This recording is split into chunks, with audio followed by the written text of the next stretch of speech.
a republic, if you can keep it. Let us discuss the issues. What did Benjamin Franklin do? What's the first thing that comes to mind besides the $100 bill? Is he created electricity. Well, he didn't create electricity, but he was a very fascinating scientist. Where again, with no formal education, this is all taught on his own. As some of his writings even say, by trial and error, where there was a few different occasions where he almost electrocuted himself and his son while experimenting with electricity. But he determined, and he was the first one that found that lightning was based on electricity. And because of that, he looked into it further and started doing some of the things where he ended up coming up with naming the various elements of electricity, the positive, negative charges that he showed charge conservation, which is now the precursor to the batteries, the lightning rod, which is now was used around the world.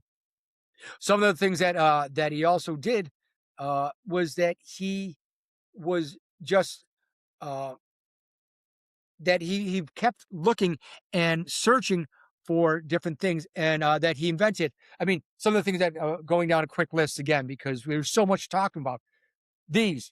He created bifocal glasses. Yes, he did.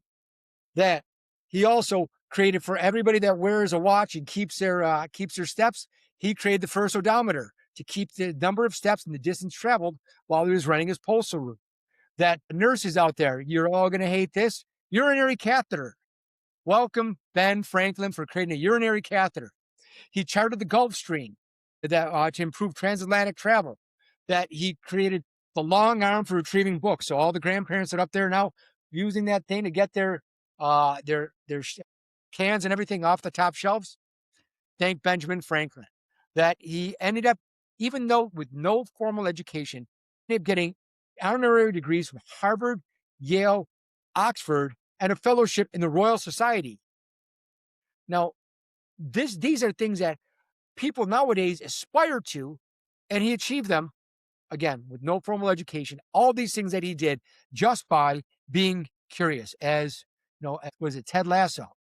Don't be judgmental, be curious. Well, that's what it was. So anyway.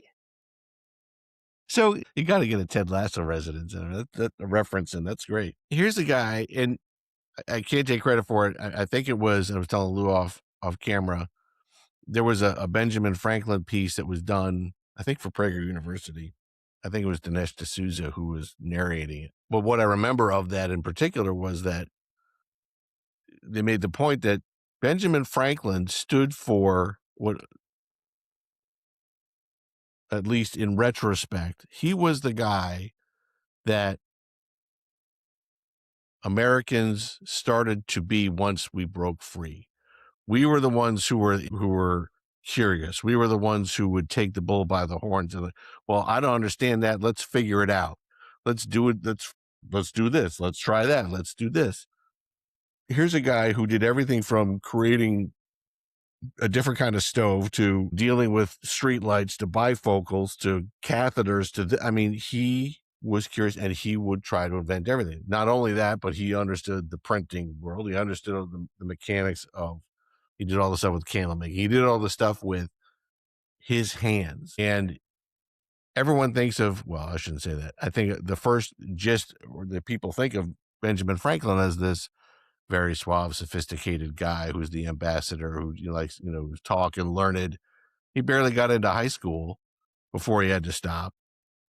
And here's a guy who worked with his hands and worked with his brain. And he didn't let anything get in his way and became absolutely ultra successful. Here's one other interesting fact. Benjamin Franklin actually suggested the first bird of the United States. You know what we almost had? The turkey. The turkey. So could you imagine that instead of the majestic eagle, we get the turkey? Yeah, anyway. Not everyone's perfect. No offense, Ben, but seriously, freaking turkey? Right. Whatever.